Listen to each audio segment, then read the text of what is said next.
भगवान की भक्ति करते हैं तो बहुत ही अच्छे भाव प्रकट होते हैं और आंखों से आंसू भी आने लगते हैं, मन बहुत रोता है। भक्ति करते करते सभी बुरी आदतें छूट गई, जैसे मदिरा, सिगरेट, अंडा सब छूट गया, पर इस शरीर से वासना खत्म नहीं हो रही, जिससे बहुत हाँ, मुझे कष्ट होता है ये और भक्ति बहुत में बाधा आती है। ये बहुत ऊंचे तक जाती है। जो काम वासना है ना, ये छोटी मोटी हस्ती नहीं है, बहुत बड़ा शत्रु है।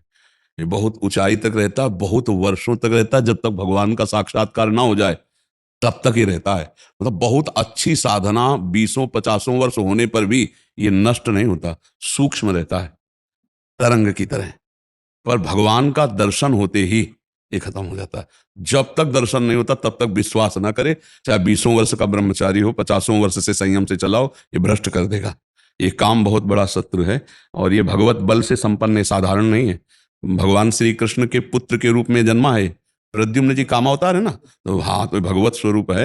ये काम तब तक रहता है, बस सावधान रहना इससे। ये कोई छोटी मोटी हस्ती नहीं कि साल 2 साल भक्ति करो और ये भाग जाएगा। ले पास ही रहेगा आपके, और जब तक भगवत साक्षात्कार नहीं होगा तब तक ये बना रहेगा। इसलिए डरना नहीं, ये आपको भ्रष्ट नहीं करेगा, ये आपको सहयोग करेगा। ये डरा डरा के आपको भगवान की शरण में पहुंचाएगा। जैसे छोटा बच्चा घर के बाहर खेल रहा हो, पर कोई भय आ जाए तो माँ की तरफ दौड़ता है ना, ऐसे भक्त का एक आश्रय तो भगवान रहते हैं। जब काम आदि विकार सताएं तो भगवान को पुकारो, हे प्रभु हमारी रक्षा करो। और जहां तक हो सके शास्त्र आज्ञा में रहोगे तो कभी भ्रष्ट नहीं होगे। जैसे किसी माता बहन का किसी भी तरह से एकांत में, जिससे हमारा भाव बिगड़ चुका है उससे, या जिससे भाव हमारा बिगड़ सकता है, ऐसे चांस न दिए जाए, फिर भगवान रक्षा नहीं करेंगे। ये भी बात ध्यान रखना। जैसे हमारा जिससे भाव बिगड़ चुका है, हमारा संबंध पहले गलत रहा है, और उससे हमारा एकांतिक मिलन हो जाए तो हमारा गलत क्रिया हो जाएगी।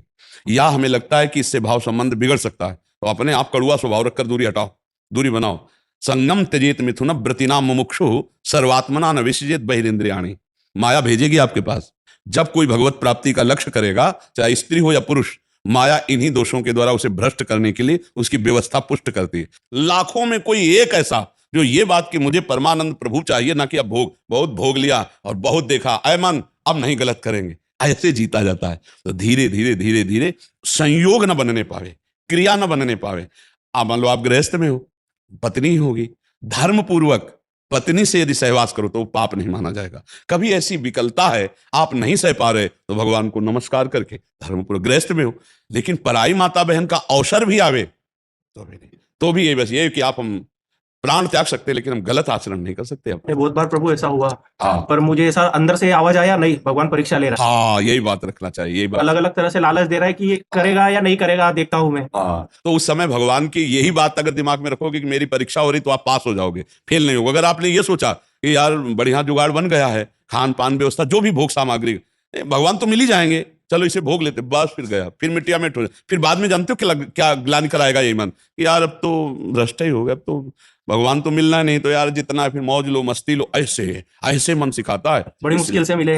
हाँ, अब नहीं, हाँ, आंखें खुल गई अब। हाँ, नहीं, बहुत धन्यवाद है, आप अच्छे मार्ग सभी चीजें छूट गई धीरे धीरे करके। ये रह गई थी 8-10 महीना हो गया है। बहुत भगवान से विनती करता हूँ, प्रार्थना करता हूँ, चले जाए चले जाए चले जाए। बट अभी थोड़े टाइम पहले पत्नी भी खूब रो रही थी, नहीं मुझे वृंदावन धाम चलो धाम चलो। क्या मालूम राधा रानी ने सुन ली, इधर का प्लान बना लिया, आ गए, आपके दर्शन भी हो गए, सब हो गए। बस ये बात ध्यान रखना कि इस मार्ग में चलने वाले को गिराने के लिए माया प्रश्न रखती है सामने। छमाही सालाना स्कूल में भी प्रश्न होते हैं, तो कभी भी हो सकता है अपना। तो ये ध्यान रखना, धर्म पूर्वक चलना, अब गलत मत चलना। अब लो नशानी, अब ना, अब तक जो हुआ नहीं, अब समझ में आता है धीरे धीरे धीरे धीरे। नहीं, और सत्संग रोज सुनते चल रहना और नाम जप करते रहना। तो सत्संग और नाम जप ये तुम्हें गिरने नहीं देगा। ये तुम्हारे सत्संग सुनो ना, तो जैसे रोज तलवार को पैनी करो, ऐसे ज्ञान की तलवार पैनी होती है रोज। साधन को हरि भजन है, कै सत्संग सहाय। अगर संत महापुरुषों के वचन सुनते रहें और नाम जप करते रहें तो हम फिर गिरेंगे नहीं, बस चलें वैसे जैसे संत जन कह रहे हैं। जहां लग रहा है कि यहाँ गिर सकते हैं, वहां संयोग ही ना बैठने दे, दूरी बना के रखे, पक्का समझो। कभी ऐसा संयोग बन रहा हो तो भाग पड़ो, कमजोर बन के, बलवान बन के वहां बैठना नहीं। बैठ गए तो गए, देर नहीं लगती है, बहुत बलवान है। और अगर कमजोर बन के भाग गए तो बच गए। इसमें भागना ही है, उससे लड़ नहीं सकता कोई। एक बार भगवान व्यास देव जी ने एक श्लोक लिखा कि बलवान इंद्रिय ग्रामो विद्वानम अपि कर्षति।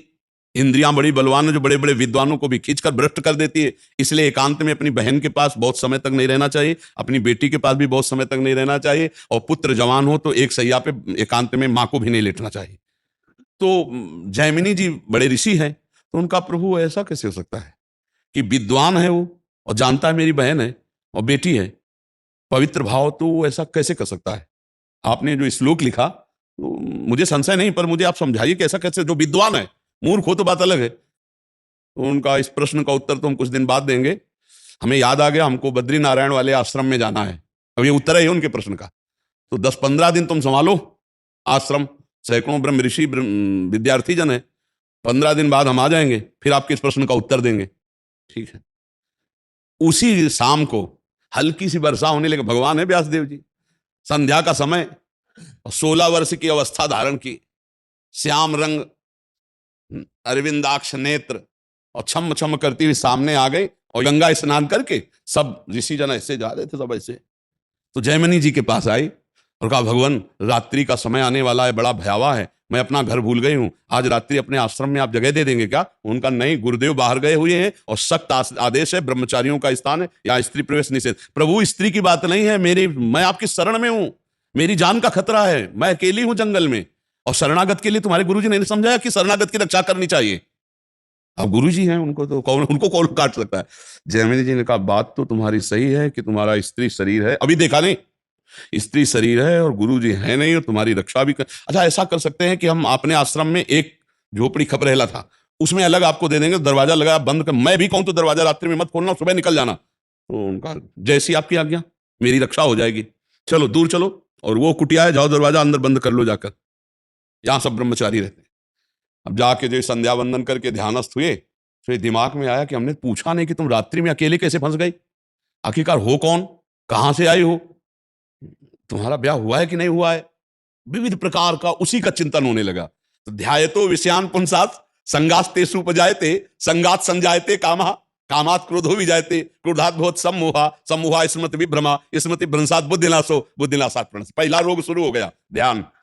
जहां प्रभु का ध्यान होना था वहां उस तो चरण देखे थे बड़े ही सुंदर, उनका मुख कितना सुंदर होगा। अब गए, अब इतना सब करते हुए रात्रि तो हो ही गई थी, दरवाजा खटखटाया, तो उन्होंने कहा दरवाजा तो नहीं खुलेगा। बोले मैं जयमिनी जी हूं। बोले नहीं, जयमिनी जी ने मना किया है कि सुबह नहीं खुलेगा दरवाजा। तो अब खपरा हिला थे, कोई लिंटर तो था ले खपरा हटाए, बांस हटाए, कूद गए।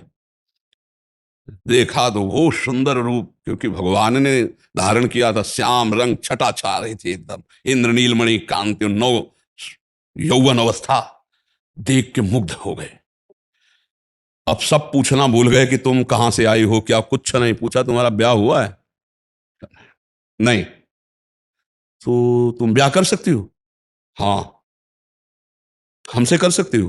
बोले आप जैसा ऋषि मिले तो फिर क्या कहला, ब्याह तो कर ही लेगी। तो उनका, फिर ब्याह कर लो हमसे। तो उनका शर्त है, जहां आप स्नान करने गए थे वहां काली जी का मंदिर है, वहां तक अपना मुंह काला करो, हमें पीठ में बैठा लो और वहां तक ले चलो, फिर वहां हम जयमाला डाल देंगे तुम्हारे। तो सोचा अंधेरे का मामला है, बोले ठीक है। काम कितना प्रबल होता है, मुंह काला किया, पीठ में बैठा ला, घुटने के बल चले, जब वहां पहुंचे तो 2 थप्पड़ मारे। तब उन्होंने देखा तो भगवान व्यास देव जी ने कहा, श्लोक गलत है कि सही? बोले गुरुदेव सही है, क्योंकि इतने बड़े विद्वान जयमिनी ऋषि, तो बोले तुम्हारे लिए तो संपूर्ण जगत, जननी के भाव में देखो या बेटी के भाव में देखो या बहन के भाव में देखो, तुम्हारा भाव क्यों बदल गया? इस श्लोक में लिखा है कि गलत है कि? बोले गुरुदेव पक्का सही, अब कभी दूर रहा। तो ये बात है कि बड़े बड़े विद्वानों की बुद्धि एकांत में संयोग प्राप्त करने के लिए भ्रष्ट हो जाती है, इसलिए बचना चाहिए, शास्त्र आज्ञा से चलना चाहिए। जी।